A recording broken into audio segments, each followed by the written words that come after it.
嫁给傻子王爷3日，他闹着要搬出寝殿。我揪着问原因，他红着脸支支吾吾，与娘子同睡，阿恒总是尿床。我视线向下，心中顿时了然，一边红着脸帮忙，还不忘取笑他，小孩才尿床呢，王爷怎么和小孩一样？后来沾人傻子恢复成清冷王爷，日夜与我耳鬓厮磨，小孩才尿床呢，王妃怎么和小孩一样？大家好，欢迎收看皮皮听书。我在赏花宴上救了落水的宁王，众目睽睽之下，二人衣衫尽湿，肌肤相贴。太后当场就为我们俩赐了婚。大婚当日，奶娘在房内替我梳头，眼里含着泪。我笑她眼眶子浅，大喜日子，奶娘该替我高兴才是，怎么还哭了？奶娘攥紧了我的手，声音哽咽：我是可怜姑娘命苦。听闻那宁王自从受伤后，心智犹如稚子，如何能当夫君呢？年夜刺客入宫，宁王为保护皇上而伤了脑袋，落下了痴傻之症。被赐婚后，全京城的贵女都在嘲笑我，说我宁愿嫁给一个傻子也要攀高枝。我不甚在意，总好过被父亲嫁给宋世尧。奶娘不可置信地睁大了眼睛，是永宁伯府的那位。宋世尧年过30，世上惊出了名的纨绔，早年纵马落下残疾，不能人道，便开始以折磨女人为乐。我点点头，我也没想到父亲竟以凉薄至此。3岁那年，母亲重病，还没咽气，父亲便带着怀了孕的继母陈氏入府。几个月后，婴儿的啼哭声成了我母亲的索命符。此后的10多年，他无视继母苛待我，纵容妹妹欺负我。如今为了与永宁伯交好联姻，还要把我往火坑里推。我久居深闺，力量单薄，难以反抗。父母之命以上，我唯一能想到的就是皇权。宁王本就是太后最疼爱的小儿子，更是为救皇上才受的伤。那日我冒死跳湖救他，是拿性命下的赌注。本是想向太后求一道旨意，只是没曾想，迎亲的锣鼓喧闹声越来越近。我拿起雀衫遮住脸，小声说道：宁王从前是那样光风霁月之人，本性定是良善好相与的。嫁与他是我之幸，奶娘就放心吧。我虽能安慰奶娘，内心其实也是害怕的。嫁入皇室，我害怕稍有不慎就会掉了脑袋。从拜堂到回寝殿的一路上，我心跳如擂鼓，片刻不敢松懈。坐到榻上时，手都累得发抖了，却仍不敢放下扇子。然而不消片刻，门外传来轻声响动。随着檀木箱靠近，手中的扇子被轻轻取下，一张惊艳绝伦的脸倏然在我眼前放大。萧允恒一袭大红色喜服，金冠束发，相貌偏冷峻，眼神却清澈无比。他眨眨眼睛，语气充满了惊喜：母后没有骗人，真的是那日的仙女姐姐。我有些意外，王爷还认得我。那天萧允恒呛了水，被我救醒后依旧半梦半醒，认不清人。我以为他会彻底忘光的。他点点头，来到我身边坐下，双手自然地揽上了我的手臂，把头靠在我的肩膀上撒娇。湖水好凉好凉啊，是姐姐救了阿恒。萧允恒身形高大，嗓音也是成年人的清润低沉，这副孩子般撒娇的模样，惹得刚进门的下人们一阵掩面轻笑。嬷嬷笑着递过来合卺酒，欣慰道：王爷很喜欢王妃呢。我红了脸，下意识看向身边的人。不过须臾，萧允恒的注意力已经被床头的鎏金流苏铃铛吸引走，正玩得不亦乐乎。果然是傻了，他这样子知道什么是喜欢吗？算了，不重要。我暗自叹了口气，轻戳了戳他的手臂：王爷该喝合卺酒了。萧允恒立马放下铃铛，乖巧地转过身来，冲着我笑。一杯酒下肚，他皱紧了眉头：好苦好辣。嬷嬷还来不及去端蜜饯，他便等不及，自己跑到桌边去拿了。下一秒又跑回来，那块蜜饯被递到我嘴边。萧允恒眉心还微蹙着，眼神却亮晶晶的：这个甜，姐姐吃。我怔了怔，低头咬了一口，丝丝甜意沁入口腔，心脏却涌上来一阵酸软。自从母亲去世，再也不曾有人第一个想到我，或是像这样喂我吃东西。绷紧了一整天的神经，在此刻终于得到了放松。嫁给这个傻子王爷，似乎比我想象中要好。一众仪式结束，萧允恒被带着去梳洗，嬷嬷帮我卸妆，似是无意的开口：“王爷如今心性单纯，若王妃肯拿真心相待，必定能结得好果的。”我听出话外之音，还请嬷嬷明示。他拿出一个厚厚的画册递给我：“王爷喜欢王妃，愿意和王妃亲近，只是如今受了伤，这夫妻之事还需王妃多多主动呀。太后娘娘还盼着您早日为皇家开枝散叶呢。”入王府之前，教习嬷嬷便来过云府，教我如何侍候夫君。那时我便知道，我与萧允恒是要做真夫妻的，只是没想到太后的敲打来得这么快。我红着脸接下画册，允以谨遵太后教诲。梳洗完毕后，我坐在床榻上，捏着画册翻开，才翻了2页，便面红耳赤地合上。教习嬷嬷只教过我如何侍奉夫君，未曾说过这事竟能如此花样百出。娘子在看什么呀？身后突然传来清亮的嗓音。被带去洗漱的萧允恒不知何时回来，凑得很近。我猛地把画册藏在枕头底下，若无其事地冲他扬了扬唇：“王爷。”萧允恒笑着了一声，眨着明亮的双眼，又唤了一声娘子。刚刚还一口一个姐姐，洗了个澡就知道换成呼了，这是也被敲打了。我有些好奇，是谁教王爷喊的娘子？萧允恒歪了歪脑袋，语气有些骄傲：“是阿九。”萧允恒的贴身侍卫，从小陪着他一起长大。阿九说，拜了堂姐姐就不是仙女姐姐啦，是阿恒的娘子，阿恒最亲密之人。萧允恒刚洗过澡，换上了寝衣，精壮的胸膛若隐若现。说话间，双手撑着床榻靠近我，只是稍稍靠近，我却感受到了十足的压迫感。除了那日救人，我从未与成年男子靠得这样近。我下意识往后挪了挪身子，脑子里却蓦地想起嬷嬷的嘱咐：要主动，要主动。于是深吸了一口气，主动蹭到萧允恒面前，颤着手附上了他的胸膛。那阿九有没有告诉王爷，新婚之夜和娘子要做什么？萧允恒认真思考了一会儿，摇了摇头，眼神纯洁的不像话。这样懵懂单纯的样子，让我莫名觉着他有些可爱。我鼓起勇气凑上去亲了亲他。要这样，王爷喜欢吗？娘子是在救阿恒吗？就像落水那日那样。他舔了舔嘴唇，疑惑道：可阿恒现在好好的啊。那日萧允恒呛了水，我渡了气给他。这王爷是真傻了吗？怎么什么都记得啊？一时之间，我不知该怎么和他解释亲吻与渡气之间的区别，只好继续用行动来表示。重新吻上去，伸出舌尖，轻舔了舔。救人不能这样，跟娘子才可以。王爷学会了吗？萧允恒没说话，只是把微凉的唇安静地贴了上来，学着刚刚我的样子，轻轻含住了我的嘴唇。他不仅学会了，还青出于蓝。一会儿灵巧的舌钻进来，一会儿又还吮着下唇轻哼着：娘子，是这样吗？没一会儿，我被他亲得全身发热，正鼓起勇气准备把他推倒时，萧允恒却倏然把我推开。我还没反应过来，他便一股脑钻进了被窝里，只露出一双好看的眉眼。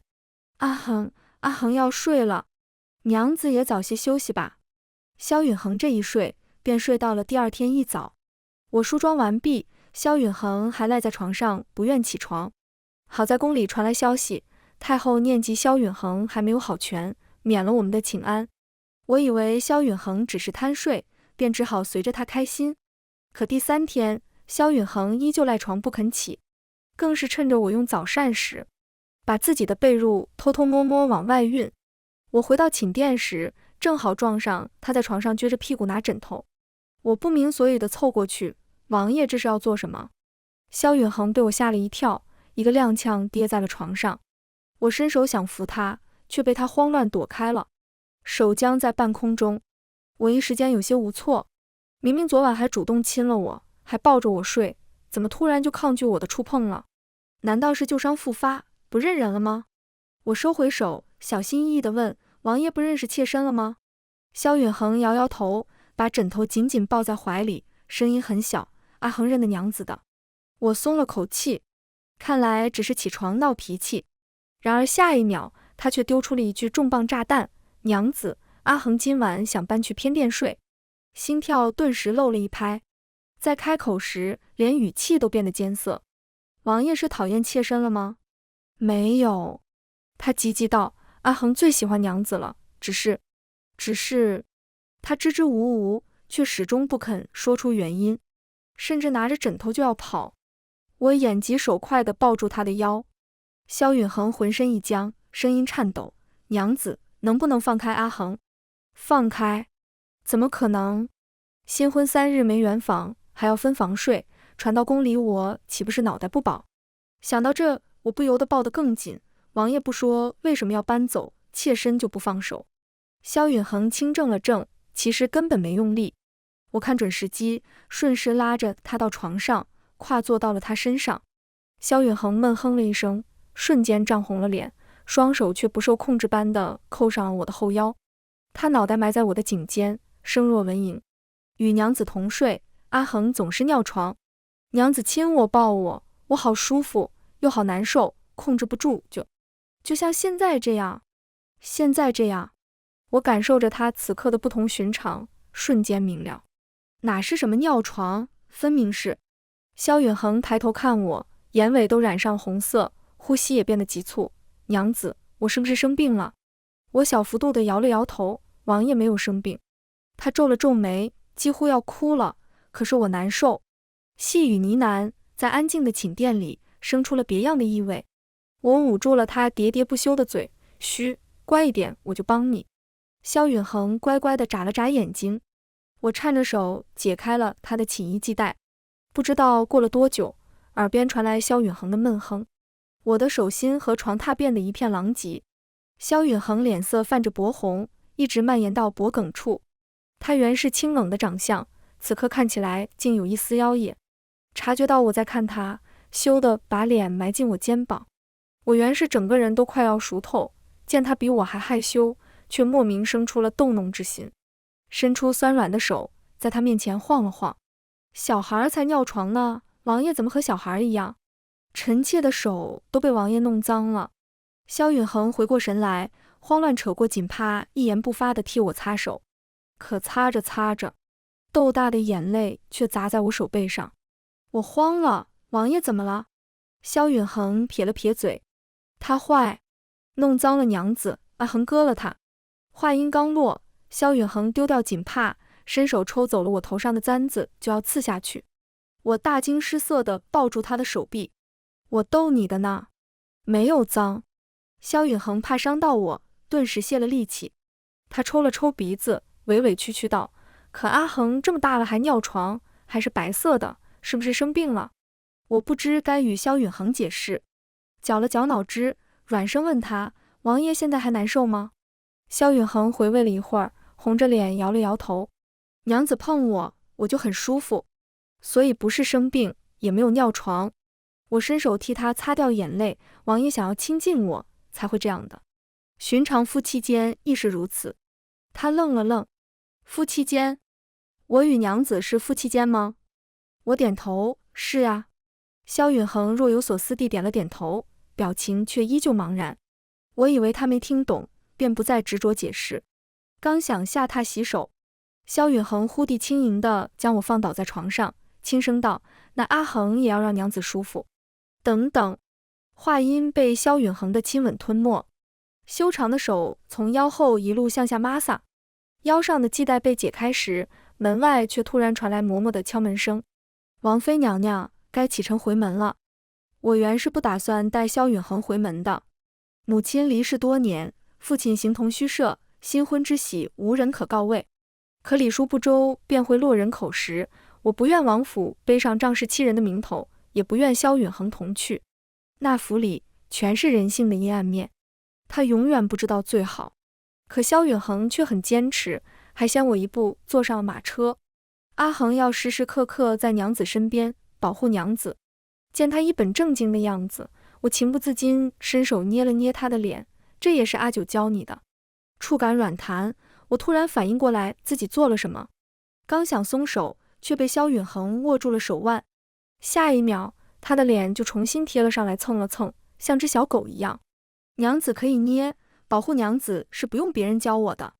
萧允恒眨了眨眼睛，娘子，阿恒学会了浮水，以后再掉进水里，就不用娘子涉险救我啦。我感受着手心的温度，心脏似乎没来由的砰砰乱跳。别胡说，王爷以后都会平平安安的。话落，马车停在齐国公府门前，全府上下早已恭敬跪地相迎。父亲清楚齐国公府向来依仗皇家恩宠，而谁才是离皇室最近的那一个。从我接了赐婚圣旨后，他对我的态度就与从前判若两人，亲近的像是我们从未有过嫌隙一般。我亦只能和他一样装着。流水的嫁妆送入王府，我来者不拒。他如今在饭桌上亲自为我布菜，我也一一接下。可有人眼里容不得沙子，一只虾刚放进我碗里，一旁的萧允恒便倏地站起来。我家娘子吃了虾便会起红疹子，你却故意给她加，是不是想害她？我打死你这个坏人！所有人尚未反应过来，萧允恒已经一拳砸在了父亲脸上。他练过武，这一拳的力道也没有收敛，直接将人从座位上打落了。父亲面色痛苦地躺在地上呻吟着，厅内的人却无人敢去扶。一众人全都跪倒在地。王爷息怒，只有云霓不服气似的小声抱怨：怎么能打人啊？他话没能说完，便被一旁的继母捂住了嘴巴，压着脖子脑袋伏地。萧允恒哼了一声，牵起我的手径直往外走。娘子，我们再也不要跟坏人吃饭了，我们回家。一直到坐上马车，我才回过神来，捉着萧允恒的手左看右看。他的声音从头顶传来，有些小心翼翼：娘子，阿恒是不是闯祸了？还好，手没有受伤。我松了口气，抬头看他，他便抚了抚我的眉心，委委屈屈道：娘子不开心，都不笑了。笑？萧允恒提醒了我。我想到父亲那狼狈倒的又敢怒不敢言的模样，不禁笑出声。笑着笑着，笑倒在萧允恒的怀里。萧允恒从未见过这样的我，慌乱地抱着我，有些语无伦次地哄着：娘子不要生我的气好不好？阿恒是想保护娘子，一着急才动手的。我发誓以后再也不打。我没生气。我停下来，又忍不住对他弯了嘴角：阿恒，我好开心啊！我从未设想过如此场景，也没想过有人能为我出手，用最直白的方式教训我怨恨许久却又无可奈何的父亲。竟不知见他这样挨了一拳，我的心中会是如此快意，甚至想着打得再重一些，再重一些。萧允恒歪了歪头，有些不相信我。真的？我真诚地、真心地点了点头。真的。见他还不相信，我凑上去亲了亲他的嘴唇。这样信了吗？我真的很高兴。他瞬间红了脸颊，眼神胡乱飘着。那阿恒这样算不算保护娘子了？萧允恒害羞的样子实在太可爱。算。我又没忍住亲他一口，所以这是给你的奖励。萧允恒眼睛一亮，黏黏糊糊地凑上来。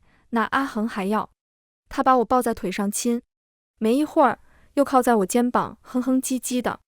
我察觉到他的变化，凑在他耳边软声问：阿恒还想不想要更多的奖励？萧允恒了一声：是像早上那种吗，娘子？谁说这王爷傻的？这不是一点就通吗？我轻咬了咬他的耳垂：比早上还要多，我们圆房好不好？刚用过晚膳，萧允恒便缠着我要奖励。一旁的阿九不明所以，见萧允恒兴奋的样子，以为又是什么好玩的，便像寻常一样开口问道：什么奖励让王爷如此开心？奖励就是王妃要和我……我一把捂上他的嘴，红着脸把他拉进了寝殿。王爷，这事是我们俩之间的秘密，不能随便跟别人讲的，知道吗？我正专心和他说话，丝毫没察觉到此刻两个人的姿势有多么暧昧。我将萧允恒抵在寝殿门后，踮着脚捂他的嘴，又因矮他一截，几乎整个人都严丝合缝地贴在了他身上。萧允恒的耳朵红了，身体也醒了，乖巧又沙哑地了一声。我慢慢松开手，搂上他的肩膀，还没有说话，萧允恒便聪明低一会道，将我腾空抱起，走向了床榻。芙蓉帐下，烛光微暖，我跪坐在萧允衡面前，一件件剥落他的衣裳，随后颤着手解开自己的。手刚触上系带，便被萧允衡握住。他对我甜甜一笑，娘子帮我更衣，我也要帮娘子。动作生疏又笨拙，却极有耐心。最后反倒是我等不及了，在他还在低头研究时，抬手解掉了最后的束缚，翻身而上。我没想过这么疼，咬着唇也没忍住眼泪。萧允衡吓得立马退开，趴在床上，笨拙又着急的来给我擦眼泪，又用手将我的唇松开。娘子别哭，阿衡不要奖励了。害怕我咬伤自己，他用自己的嘴唇来堵，轻盈地撬开我的牙关，吻得缠绵又湿润。我尝到了甜头，想再试试。萧允衡却说什么也不肯了。阿衡不想要娘子哭，这次不会哭了。娘子骗人，真的。我眨眨眼睛，提议道，不然王爷来。萧允衡更急了，阿衡不会。我没了办法，只好摸索出床榻下藏的图册，红着脸递到他面前。萧允衡好奇地翻开，瞳孔倏然缩了缩。我声若蚊蝇，王爷这么聪明，学一学就会了。可随着萧允衡越往后翻，我才发现不对劲，这图册怎么越往后越奇怪，还尽是些男子取悦女子之状。嬷嬷是不是拿错图了呀？萧允衡却认真端详着，像是研究古籍文献一般专注。我羞赧的想要拿走图册，他却先一步把图册丢在了一边，重新把我压在身下，亲了亲我的额头，语气认真。娘子，阿衡学会了，不知是不是错觉。萧允衡的眼神变得无比幽深，让人不敢直视。我红着脸闭上眼睛，感受着轻盈的吻落在唇角、脖颈，又滑向更柔软的地方。直到察觉到他没有停下的趋势，我才慌乱伸手想去推，却被握住手放在了他的肩膀上。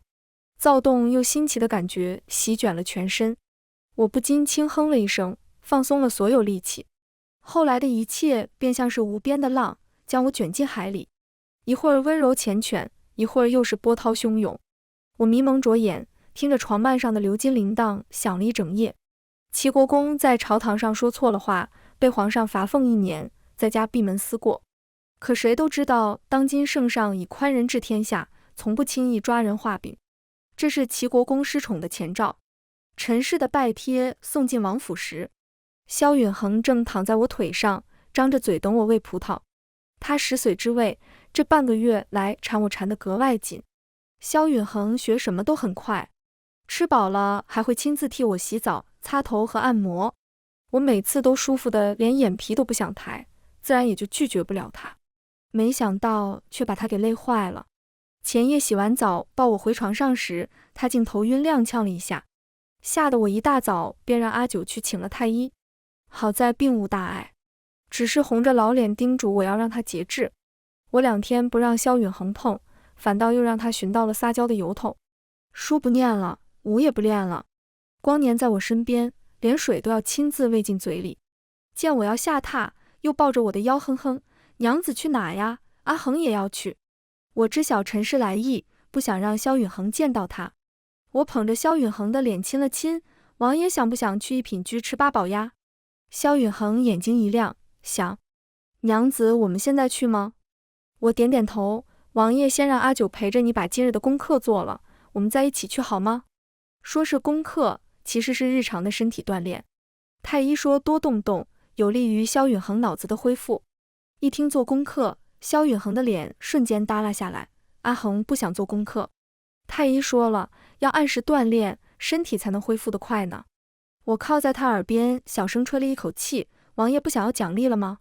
萧允衡在做功课和奖励之间抉择了一会儿，最终1步3回头的和阿九走了。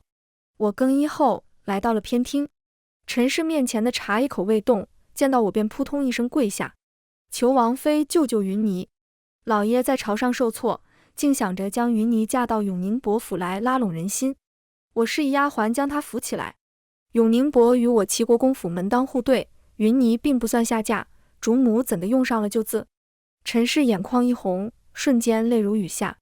王妃也许不知，永宁伯家的那位不能人道，对待女人手段残忍，对家中妾室非打即骂，实非良配。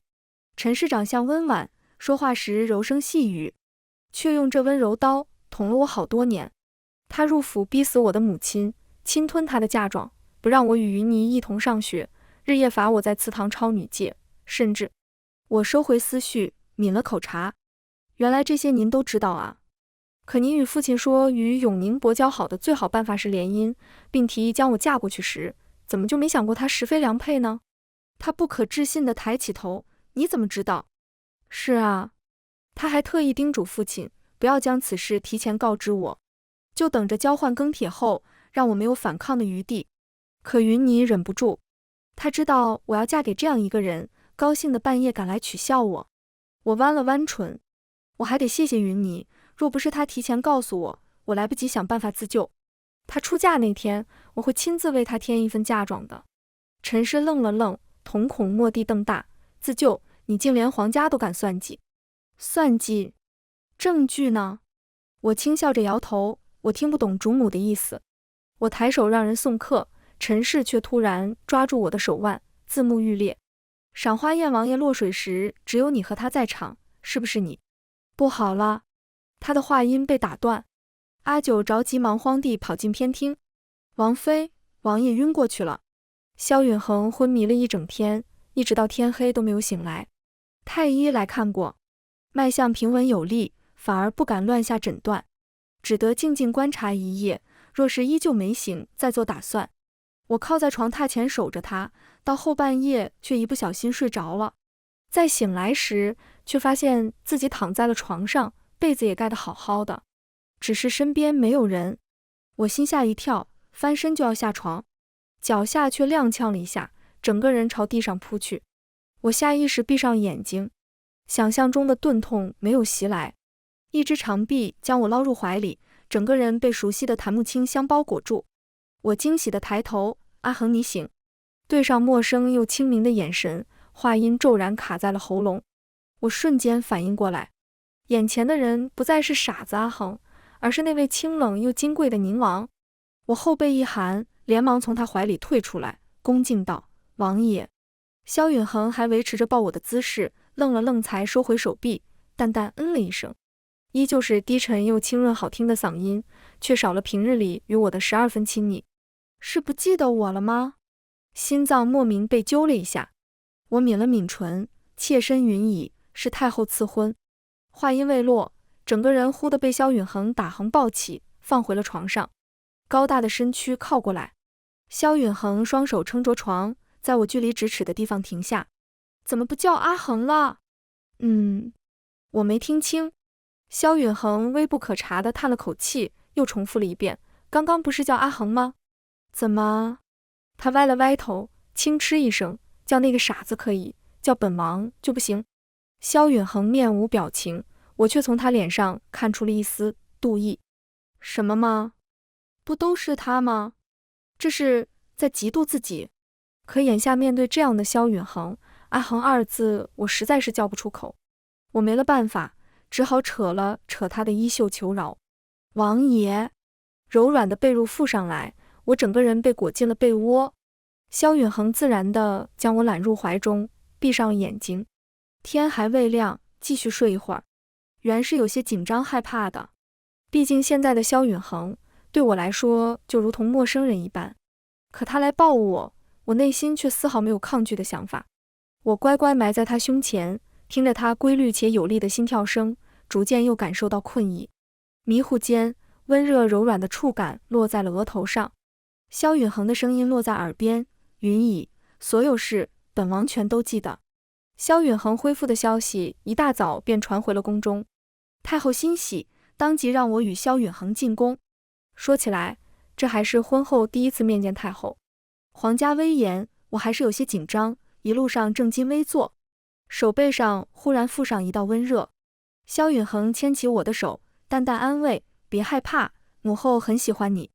这又是从哪得出的结论？分明赐婚时自己还是个傻子，又如何知道太后的心思？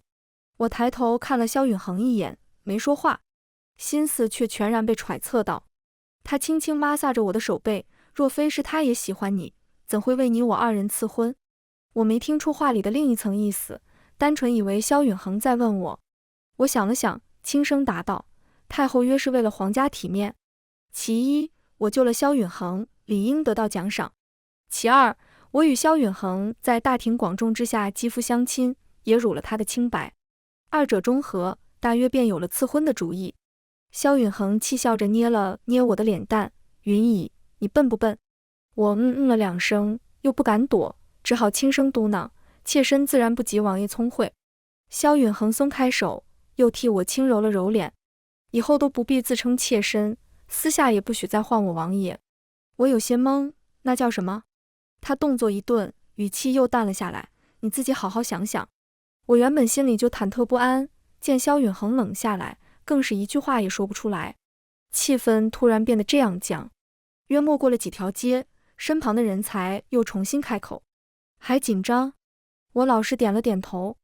萧允衡喉结上下滚动，嗓音莫名低哑：我有办法。话音刚落，手腕上传来一道力量，我被萧允衡抱到了大腿上，尚未来得及反应，他便已经抬头亲了上来。如今的萧允衡很不一样，不再是温柔而又予取予求的吻，而是又深又重，似是要将我整个人吞下去一般。衣上的系带解到一半，萧允衡贴在我耳边，嗓音低哑：愿意吗？我回过神来，察觉到了不一般的触感，不知道事情怎么就发展成了这样。僵坐在他的腿上不敢动，脑子也一片空白，只凭着直觉回答，会被听到的。马车在闹市行走，人来人往，一门之隔便是阿九。萧允衡愣了愣，低低在我耳边笑了几声：那娘子小声些，我们两个人的秘密自然不能让旁人听见的。说完，毫不犹豫地扯开了我的衣裳系带。马车在郊外绕了一整圈，我们到宫里时已经接近午时。萧允衡牵着我的手踏入寿康宫时，陈氏与一宫人正跪在地上。我与萧允衡恭敬地行了礼。太后瞥了萧允衡一眼，身子刚好就这般不像话了，竟让母后等了你近1个时辰。言语看似责备，语气里却全是纵容宠溺之意。萧允衡牵着我起身，笑着应道：是儿臣心血来潮，拉着云姨到城郊看桃花，耽误了时辰，望母后恕罪。太后哼了一声，让人给我和萧允衡赐了座，随后向陈氏抬了抬手：齐国公夫人，你把刚刚与哀家讲的再复述一遍吧。陈氏重重叩头：是臣妇教女无方，竟不知云姨为贪图荣华富贵，通过如此下作的手段攀附王爷。他杵了杵身旁的人，宫女颤颤巍巍地开口：赏花宴那日，奴婢亲眼见到王妃在池塘边丢了几颗湿润的鹅卵石，才导致王爷摔进了池塘。蠢货，随便丢了个饵，竟真的上钩，真以为救萧允衡是我自导自演的一场戏。空口白牙，便敢向太后告我的状。太后淡淡道：王妃怎么说？我膝盖一软，刚要跪下，却突然被身旁的人握紧了腰。萧允衡眼皮微掀，语气森冷不屑：诬告亲女，当真是蛇蝎心肠。陈氏身形一僵，渲然欲泣：王爷，若非王妃亲口承认，臣妇万万不敢。萧允衡不耐烦地啧了一声，打断了他：你是说王妃亲口向你承认她未曾做过之事，好让你这毒妇陷害她吗？谁说本王是踩到鹅卵石掉进的池中？我愣了愣，不可置信地看向他，分明就是。萧允衡捏了捏我的手，语气放缓：本王下水捉鱼，不知池中深浅，才导致的溺水。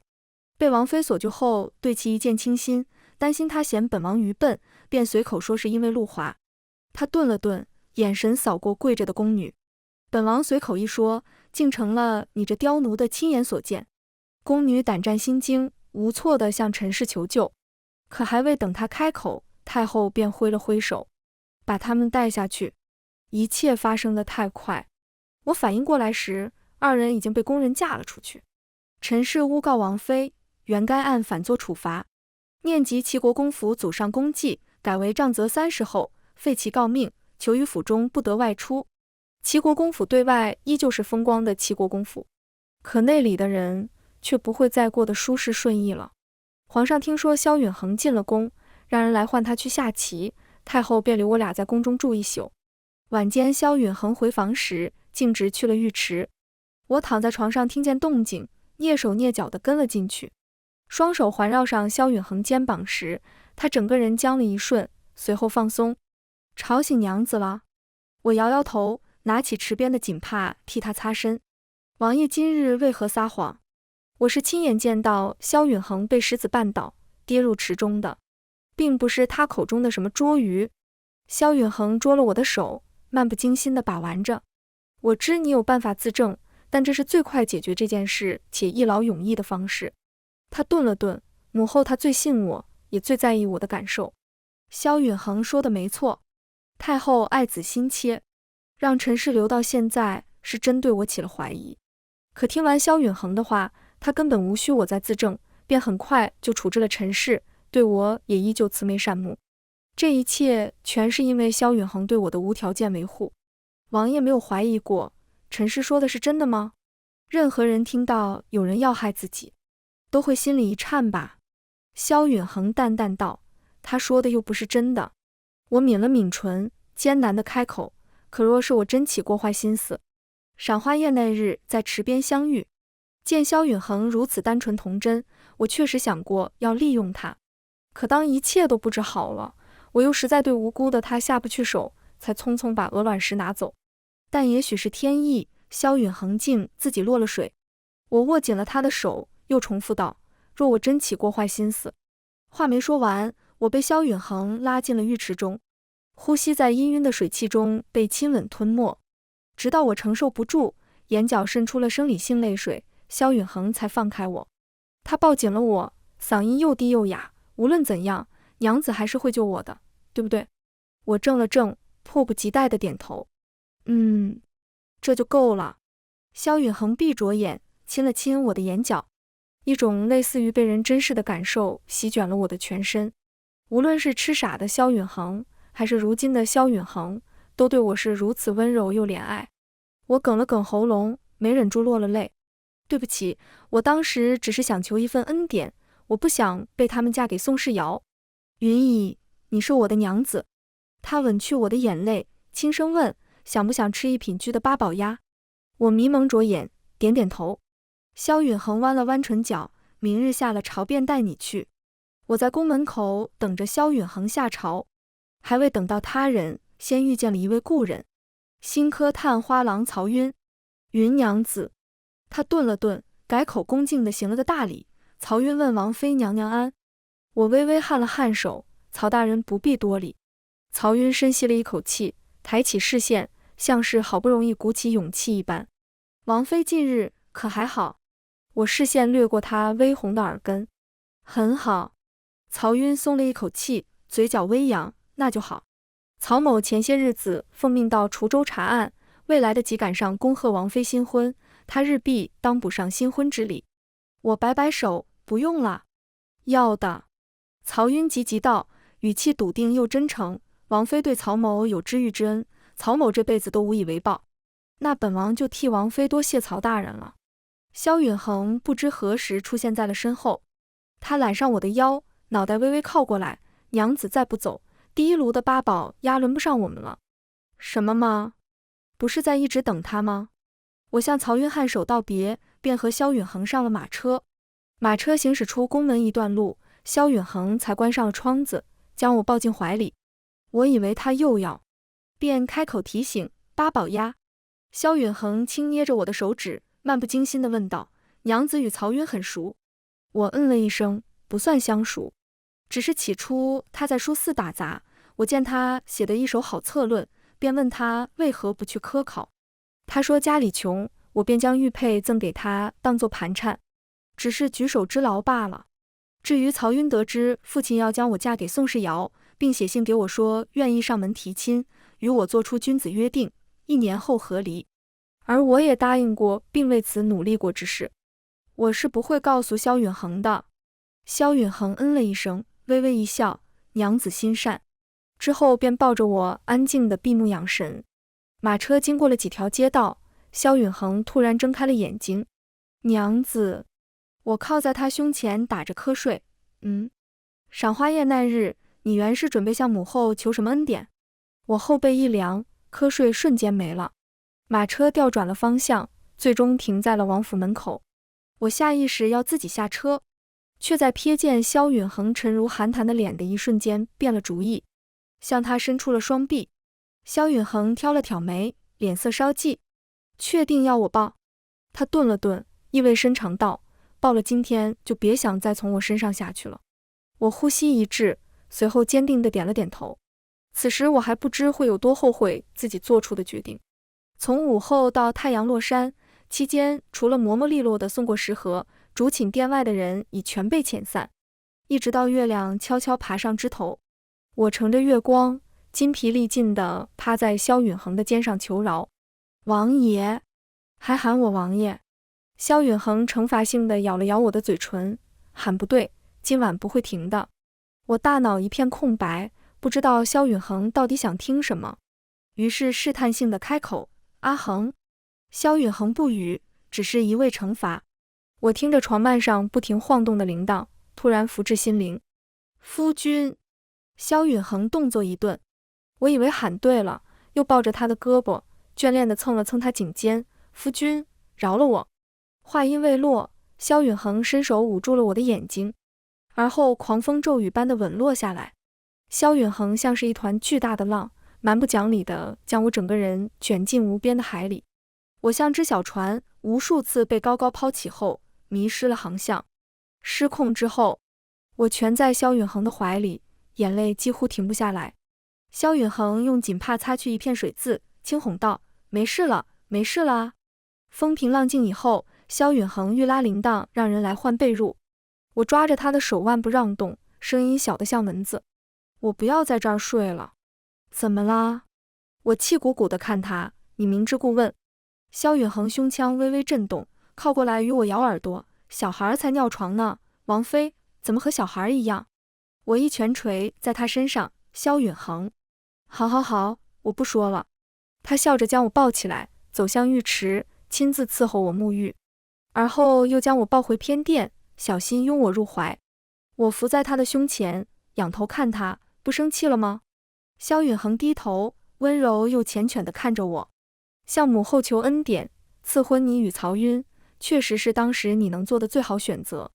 娘子如此坚韧聪慧，我骄傲都来不及。况且你已是我的妻，我怎会真与你生气？他用久违的撒娇语气说，娘子，我只是想要你哄哄我。我对这样的萧允恒心动不已，凑上去亲了亲他的嘴唇。那哄好了吗？萧允恒眨了眨眼，其实昨日在宫中我没有撒谎。他吻了吻我的额头，轻笑道，我对娘子确实一见倾心。窗外月色如眼前爱人眼睛一般明亮，此后会是很长很好的一生。全文完，皮皮听书感谢您的观看，每天上新精彩小说，喜欢就订阅吧。